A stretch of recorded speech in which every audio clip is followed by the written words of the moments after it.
Hello दोस्तों, मैं धीरेन स्वागत करता हूं आपका एग्ज़ाम स्टडी विद संगीता में। दोस्तों, आज के इस वीडियो में हम बात करेंगे साइंस में बायोलॉजी जीके से एक मोस्ट इम्पॉर्टेंट टॉपिक को। आज हम बात करेंगे कंकाल तंत्र से बनने वाले टॉप 33 मोस्ट इम्पॉर्टेंट प्रश्नों की। दोस्तों, ये टॉपिक आपके लिए एसएससी, रेलवे और स्टेट लेवल के एग्ज़ाम के लिए इम्पॉर्टेंट रहेगा, जहाँ पर साइंस एक मोस्ट इम्पॉर्टेंट टॉपिक रहता है। आपको इस टॉपिक से एग्ज़ाम में अक्सर क्वेश्चन देखने को मिलते हैं, चाहे वे आप प्रैक्टिस सेट लगा रहे हों या फिर आप एग्ज़ाम के प्रीवियस ईयर के क्वेश्चन देखते हों। कंकाल तंत्र एक मोस्ट इम्पॉर्टेंट टॉपिक है। इस टॉपिक से बार बार प्रतियोगिता परीक्षा में प्रश्न पूछे जाते हैं और इस वीडियो को मैंने सुपर फास्ट रिवीजन के जरिए वन लाइनर फॉर्मेट में बनाया है, जिससे कि आप एग्ज़ाम से पहले एक क्विक रिवीजन देख सकें, क्योंकि ये एक मोस्ट इम्पॉर्टेंट और एक्सपेक्टेड क्वेश्चन यहाँ पर मैंने रखे हैं जो कि बार बार प्रतियोगिता परीक्षा में पूछे जाते हैं। वीडियो यदि आपको अच्छा लगता है, हेल्पफुल लगे, तो प्लीज़ वीडियो को लाइक और शेयर ज़रूर कीजिएगा। और यदि अब तक आपने हमारे चैनल को सब्सक्राइब नहीं किया है तो प्लीज़ चैनल को सब्सक्राइब ज़रूर कीजिएगा, जिससे कि आपको मेरे आने वाले नए वीडियो का नोटिफिकेशन टाइम पर मिलता रहे। तो चलिए स्टार्ट करते हैं। कंकाल तंत्र। मानव भ्रूण में हृदय स्पंद कब प्रारंभ होता है? तो विकास के चौथे 5वें सप्ताह में मानव भ्रूण में हृदय स्पंद यानी कि हार्ट पल्सन प्रारंभ होता है। इंपॉर्टेंट क्वेश्चन है, मनुष्य की खोपड़ी में कितनी अस्थियां होती है? तो मनुष्य की खोपड़ी में 29 अस्थियां पाई जाती हैं। ठीक है, 29 अस्थियां। प्रतिवर्ती क्रियाओं का नियंत्रण केंद्र कहाँ स्थित होता है? तो ये कशेरुकु रज्जु स्पाइनल कॉर्ड में स्थित होता है। वयस्क मानव में कितनी अस्थियां यानी कि हड्डी होती हैं? आंसर है 206। इंपॉर्टेंट क्वेश्चन है, हमारे शरीर का सबसे दृढ़ भाग कौन सा है? तो ये है दंतवलक यानी कि एनेमेल। ठीक है, एनेमेल। शल्य क्रिया में आर्थोप्लास्टी का क्या अर्थ है? तो देखिए, जोड़ का प्रतिस्थापन करना। ठीक है, जॉइंट का रिप्लेसमेंट करना ही शल्य क्रिया में आर्थोप्लास्टी कहलाता है। इंपॉर्टेंट क्वेश्चन है, मानव शरीर में सबसे छोटी हड्डी कौन सी है? तो यह है स्टेपीज। ठीक है, स्टेपीज कहाँ पाई जाती है? स्टेपीज, तो स्टेपीज सबसे छोटी हड्डी है और ये आदमी यानी कि इंसान के कान में पाई जाती है।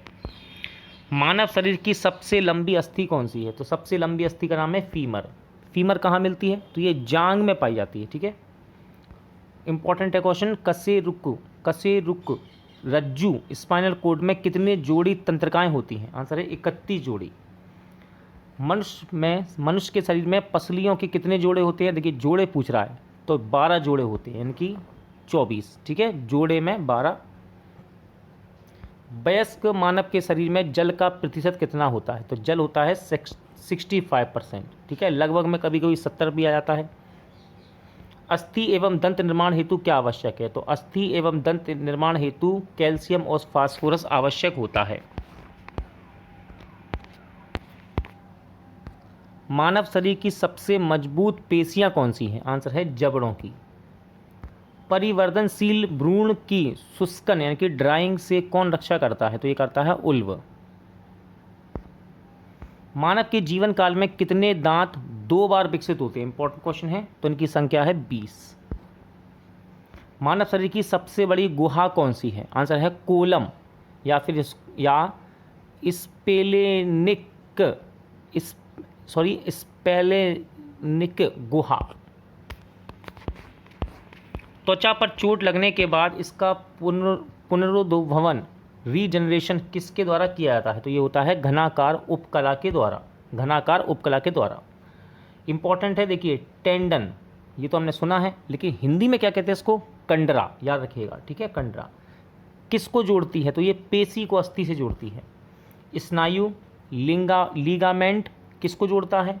हिंदी भी याद रखिएगा दोस्तों, एग्जाम में डायरेक्ट हिंदी दे देगा, फिर आप वहाँ कन्फ्यूज़ हो जाते हैं। ठीक है, समय लगता है हिंदी इंग्लिश करने में। फिर अस्थि को अस्थि से, सिंपल सा क्वेश्चन है, अस्थि से अस्थि से। स्नायु एवं कंडराएं कैसे ऊतक हैं? तो ये संयोजी ऊतक होते हैं। ठीक है, संयोजी ऊतक हैं।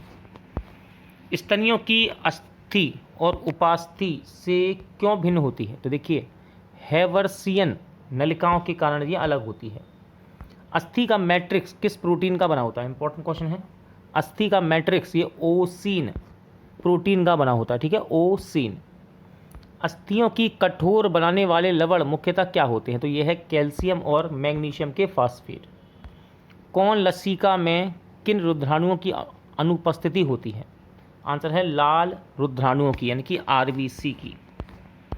कौन सा प्रोटीन त्वचा, बाल, नाखून, सींग तथा खुर के निर्माण में सहायक है? इंपॉर्टेंट है ये। तो ये होता है केरेटिन। ठीक है, हम अधिकतर पढ़ते हैं नाखून, लेकिन इनको भी याद रखिएगा, सींग, खुर, त्वचा, बाल, है ना। अस्थियों में कौन सा प्रोटीन पाया जाता है? तो ओसीन नामक प्रोटीन पाया जाता है अस्थियों में। अस्थियों में मुख्यतः कौन से अकार्बनिक पदार्थ पाए जाते हैं? राइट आंसर है कैल्शियम और मैग्नीशियम फास्फेट।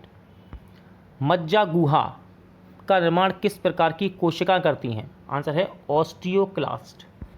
मज्जा गुहा का निर्माण किस प्रकार की कोशिका करती हैं? ऑस्टियोक्लास्ट। अस्थियों का निर्माण किन ऊतकों से होता है? तो अस्थियों का निर्माण संयोजी ऊतकों से होता है। ठीक है, संयोजी ऊतकों से होता है अस्थियों का निर्माण। शिशुओं में कुल कितनी अस्थियां होती हैं? आंसर है 300। शिशुओं में कुल कितनी अस्थियां होती हैं? 300। ठीक है, 300। अगला क्वेश्चन देखते हैं। मानव शरीर के किस अंग में सबसे अधिक अस्थियां होती हैं? तो मानव शरीर के किस अंग में सबसे अधिक अस्थियां होती हैं? आंसर है हाथ। किस प्रकार की संधियों द्वारा हमारी खोपड़ी की अस्थियां परस्पर जुड़ी होती हैं? तो यह है अचल संधि। ठीक है, किस प्रकार की संधियों द्वारा हमारी खोपड़ी की अस्थियां परस्पर जुड़ी होती हैं? अचल संधि। मनुष्य के कंकाल में कब्जा संधि का एक उत्कृष्ट उदाहरण किन अस्थियों की संधि में मिलता है? तो ये मिलता है अल्ना एवं ह्यूमरस संधि में।